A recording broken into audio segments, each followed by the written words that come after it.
નમસ્કાર વિદ્યાર્થી મિત્રો, સ્વાગત છે તમારો આજના નવા વિડીયોની અંદર.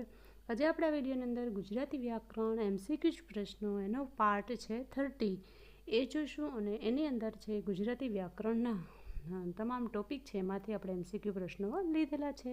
તો ચાલો આજના વિડીયોની આપણે શરૂઆત કરીએ. સૌથી પહેલો પ્રશ્ન, નીચેનામાંથી સમૂહવાચક સંજ્ઞા કઈ નથી?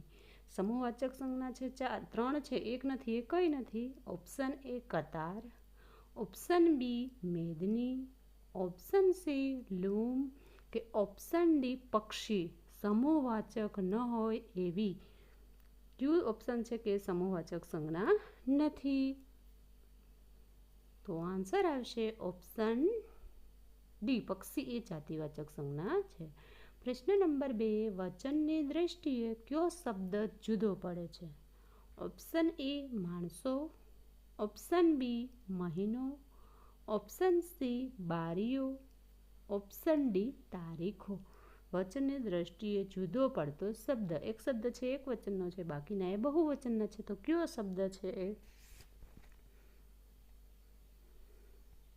માણસો, મહિનો, બારીઓ કે તારીખ? તો આન્સર આવશે ઓપ્શન બી, મહિનો એ એક વચનનો છે. પ્રશ્ન નંબર 3, નીચેનામાંથી કયું વિશેષણ અવિકારી નથી? કયું વિશેષણ છે જે અવિકારી નથી? ઓપ્શન એ મહેનતુ, ઓપ્શન બી તદ્દન, ઓપ્શન સી મૂર્ખ કે ઓપ્શન ડી અજાણ્યું. અવિકારી નથી. અવિકારી એટલે જે શબ્દ છે સંજ્ઞા એની અંદર કોઈ ફેરફાર થતો ન હોય એવું. અને આન્સર આવશે ડી, અજાણ્યું, અવિકારી નથી. પ્રશ્ન નંબર 4, બાળકે તેને વહાલપૂર્વક ગોદમાં તેડી લીધું. વાક્યમાં ક્રિયા વિશેષણ શું છે? બાળકે તેને વહાલપૂર્વક ગોદમાં તેડી લીધું, એની અંદરથી આપણે ક્રિયા વિશેષણ શોધવાનું છે. ઓપ્શન એ તેડી લીધું, ઓપ્શન બી વહાલપૂર્વક, ઓપ્શન સી ગોદમાં કે ઓપ્શન ડી તેને. ક્રિયાના અર્થમાં વધારો કરે તેને ક્રિયા વિશેષણ કહેવાય. તો અહીંયા આપણો આન્સર આવશે ઓપ્શન બી, વહાલપૂર્વક. પ્રશ્ન નંબર 5, વાક્યમાં ધાતુને વા અને વાને પ્રત્યે લાગે તો કયો કૃદંત બને? ઓપ્શન એ વર્તમાન, ઓપ્શન બી સંબંધક, ઓપ્શન સી હેત્વાર્થ કૃદંત કે ઓપ્શન ડી ભવિષ્ય કૃદંત. વર્તમાનની અંદર ત પ્રત્યય આવે છે, સંબંધકની અંદર ઈ અને ઈને પ્રત્યય આવે છે, ભવિષ્યમાં નાર પ્રત્યય આવે છે. તો આન્સર આવે ઓપ્શન સી, હેત્વાર્થ કૃદંત.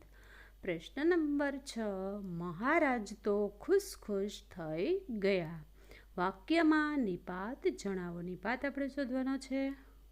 ઓપ્શન એ થઈ, ઓપ્શન બી તો, ઓપ્શન સી ગયા અને ઓપ્શન ડી ખુશ ખુશ. નિપાત શોધવાનો છે. તો અહીંયા આન્સર આવશે ઓપ્શન બી, તો એ નિપાત છે.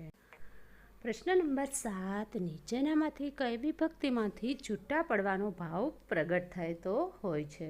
કઈ વિભક્તિ છે કે એમાંથી છૂટું પડવાનો ભાવ પ્રગટ થાય છે? ઓપ્શન એ સંપ્રદાન વિભક્તિ, ઓપ્શન બી અપાદાન વિભક્તિ, ઓપ્શન સી કરણ વિભક્તિ અને ઓપ્શન ડી અધિકરણ વિભક્તિ. આ પ્રથમ, દ્વિતીય, તૃતીય વિભક્તિ છે જે એના નામ છે બીજા, અને એમાંથી કઈ વિભક્તિ છૂટા પડવાનો ભાવ પ્રગટ કરે છે? તો આન્સર આવશે ઓપ્શન બી, અપાદાન વિભક્તિ એટલે પંચમી વિભક્તિ. પ્રશ્ન નંબર 8, નીચેનામાંથી કયું તત્પુરુષ સમાસનું ઉદાહરણ નથી? ઓપ્શન એ દેશપ્રેમ, ઓપ્શન બી પદભ્રષ્ટ, ઓપ્શન સી લોકવાયકા, ઓપ્શન સી ગંગા જળ. તત્પુરુષ સમાસનું ઉદાહરણ એક નથી, 3 છે. તો આપણે જો એનો વિગ્રહ કરતા આવડતું હોય તો સહેલાઈથી સમાસ ઓળખી શકીએ. દેશપ્રેમ એટલે દેશ માટેનો પ્રેમ, ઓપ્શન પદભ્રષ્ટ, પદથી ભ્રષ્ટ, લોકો દ્વારા, લોકવાયકા એટલે લોકો દ્વારા વાત, અને ગંગાજળ, ગંગાનું જળ. પ્રશ્ન નંબર 9, અંતરની એરણ પર કોની પડે હથોડી ચેતનરૂપ? છંદ ઓળખાવો. અંતરની એરણ પર કોની પડે હથોડી ચેતનરૂપ? છંદ ઓળખાવો. ઓપ્શન એ સવૈયા, ઓપ્શન બી દોહરો, ઓપ્શન સી ચોપાઈ, ઓપ્શન ડી હરિગીત. સવૈયા અને 30 31 માત્રાઓ છે, બધી માત્રામાં છંદ છે બધા. દોહરો 24, ચોપાઈ 15 + 15 30 અને હરિગીત 28. તો આપણે અહીંયા છે અક્ષર અને માત્રાઓ થશે 30 કે 31, તો આપણો આન્સર આવશે સવૈયા છંદ. પ્રશ્ન નંબર 10, અલંકાર ઓળખાવો. ગોળ વિના મોડો કંસાર, માત વિના સૂનો સંસાર. ઓપ્શન એ સજીવારોપણ, ઓપ્શન બી દ્રષ્ટાંત, ઓપ્શન સી સ્વભાવયોક્તિ અને ઓપ્શન ડી રૂપક. સજીવારોપણની અંદર છે નિર્જીવ વસ્તુઓમાં સજીવોનું આરોપણ કરવામાં આવ્યું, તો ઓપ્શન એ પણ નથી. રૂપકની અંદર એકને બીજાને રૂપ આપવામાં આવ્યું, એ પણ નથી. સ્વભાવોક્તિ છે એ પણ અલંકાર નથી, તો આપણો આન્સર આવશે ઓપ્શન બી દ્રષ્ટાંત અલંકાર છે. પ્રશ્ન નંબર 11, નીચેના વાક્યમાં પ્રયોજાયેલો સાચો કાળ જણાવો. નીચે આપણું વાક્ય છે એનો કાળ કયો છે?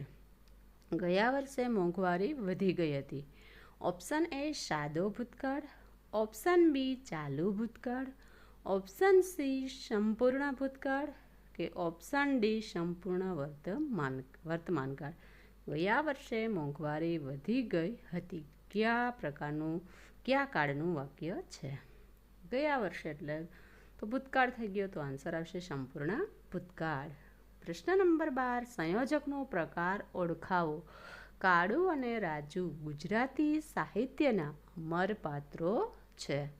કેવો પ્રકાર છે સંયોજકનો? ઓપ્શન એ વિકલ્પવાચક, ઓપ્શન બી સમુચ્ચયવાચક, ઓપ્શન સી પરિણામવાચક કે ઓપ્શન ડી પર્યાયવાચક. વિકલ્પો અને વાચકની અંદર વિકલ્પો છે, તો વિકલ્પો તો નથી એટલે આપણો આન્સર જવાબ નથી. એ પરિણામ પણ નથી દર્શાવતું, અહીંયા પર્યાયવાચક પણ નથી, તો સમુચ્ચયવાચક આવે. એક છે હકીકતનું નિરૂપણ થયેલું હોય તો. પ્રશ્ન નંબર 13, કર્મણી વાક્ય રચનામાં ફેરવો.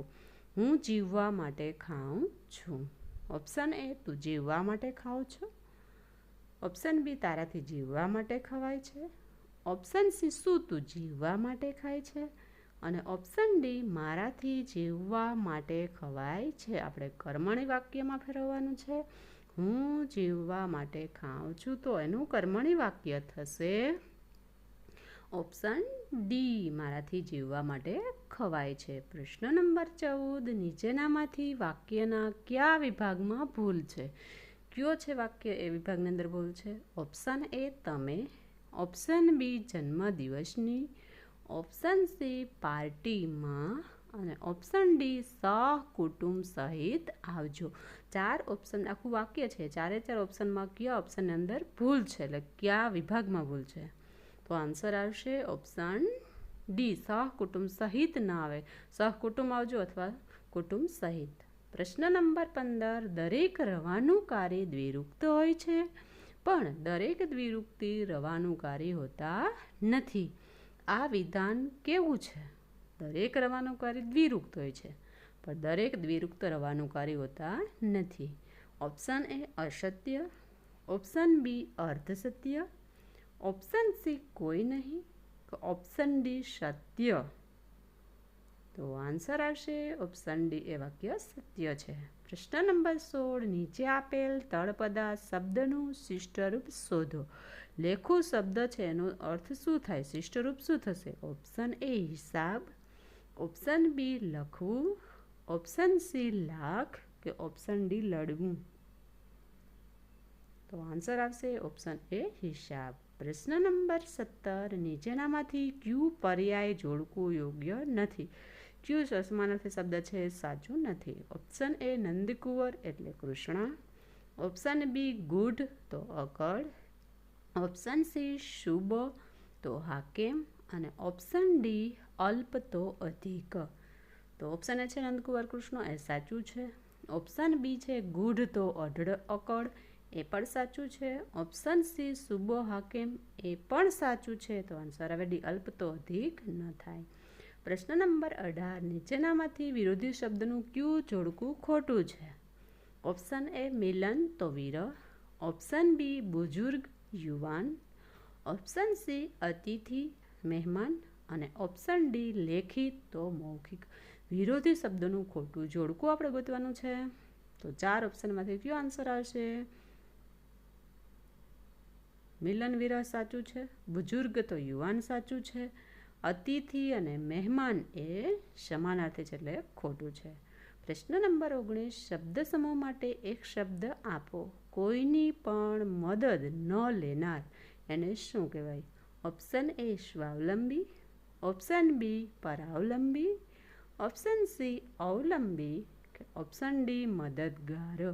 શબ્દ સમૂહ માટે એક શબ્દ આપવાનો છે. કોઈની પણ મદદ ન લેનાર એને શું કહેવામાં આવે છે? તો અહીંયા આપણો આન્સર આવશે ઓપ્શન એ સ્વાવલંબી કહેવાય. પ્રશ્ન નંબર 20, વાળ થઈ ચીભડા ગળે કહેવતનો અર્થ આપો. એ કહેવતનો અર્થ શું થાય?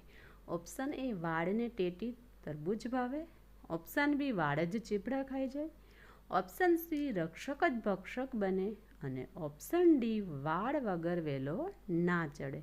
કહેવતનો અર્થ આપવાનો છે વાળ થઈ ચીભડા ગળે. તો 20મા પ્રશ્નનો આન્સર આવશે ઓપ્શન સી રક્ષક જ ભક્ષક બને. અહીં આપણે MCQ જ પ્રશ્ન જોયા ગુજરાતી વ્યાકરણના. જો વિડીયો પસંદ આવે તો લાઈક કરો, ચેનલ પર ન્યૂ હોય તો સબસ્ક્રાઈબ કરો અને અન્ય વિદ્યાર્થી મિત્રો સુધી શેર કરો. Thank you.